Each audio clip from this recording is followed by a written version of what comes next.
I want you to think right now if you were in a crisis. And some of you have had crisis this week, actually.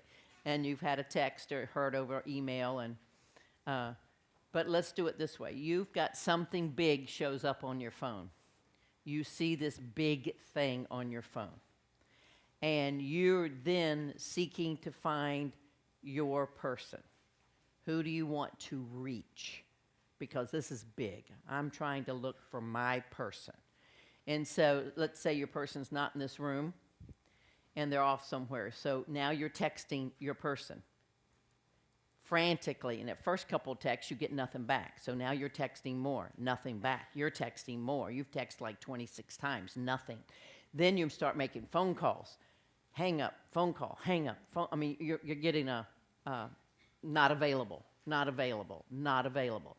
How is your clacker at this point? What's happening? So here, what's happening to you?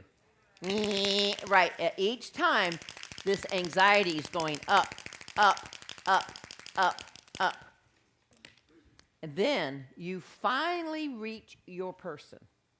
They call you back. And this has been maybe an hour and a half, maybe 2 hours.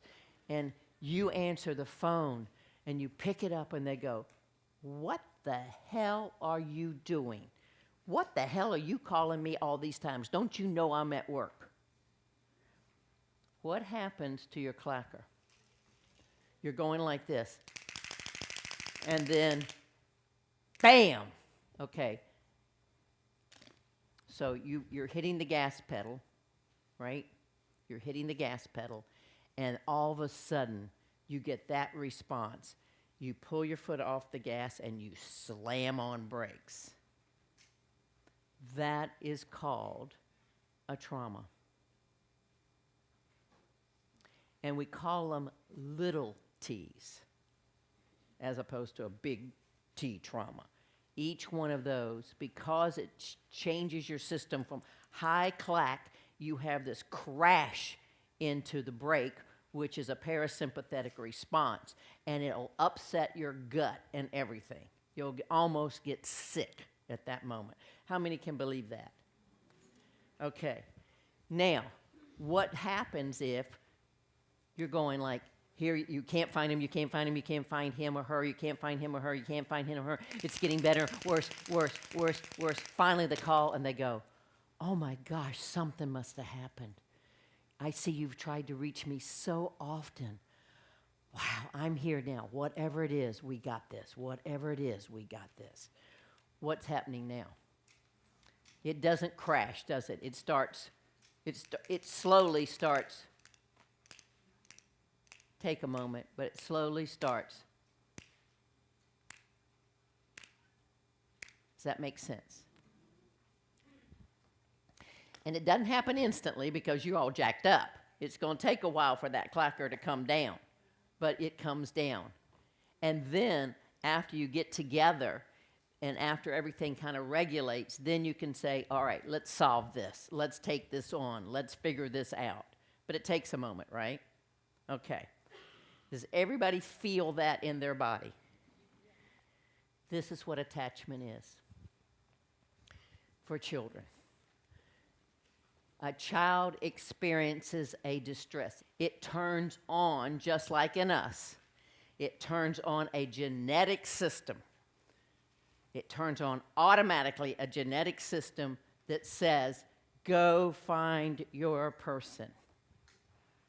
And this is why you see toddlers left in childcare who stand at the door screaming, and sometimes kick the door. I'm in distress, I'm looking for my person, right?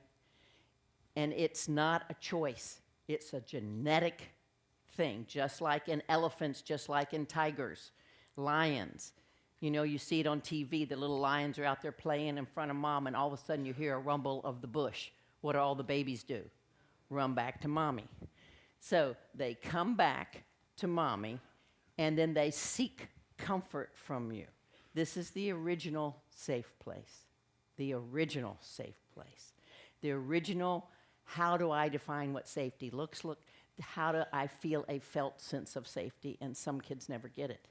I come back, and your quality of comfort will either turn off the attachment switch so I can then go play again, or you might turn it off sometimes, not turn it off enough, or you might say, what the hell are you doing? I'm busy.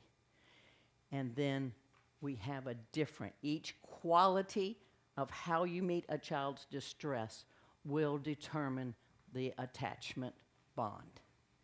It's not how fun you play with them. It's not about gitsy-goo and peekaboo. It's when your child has distress. That's how you make a bond. So let's do this one more time. Attunement integrates so you can make a bond. Do y'all see that? The bond and attunement aren't exactly the same, but they are essential for each other. The bond is, how do I handle the distress of the children in my care?